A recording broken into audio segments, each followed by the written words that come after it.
Қазақстанға келушілердің елге келуі және болуы ережелеріне енгізілген өзгерістерге сәйкес визасыз жүрген шетелдіктер біздің елде 30 күн бола алады. Бірақ 180 күн, яғни 6 ай ішінде олардың жалпы болу мерзімі 90 күннен аспауы керек. Қазақстанға келген Еуразиялық экономикалық одаққа кіретін мемлекет азаматтарының елімізде болу мерзімі 180 күн ішінде 90 күннен аспайды. Қағиданың бұрынғы редакциясында бұл мәселе реттелмеген.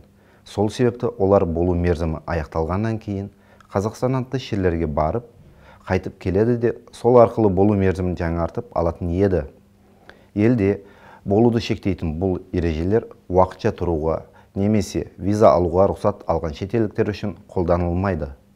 Қағидалар халықтың көші-қоны туралы заңның қолданыстағы 6 бабына сәйкес келтірілген.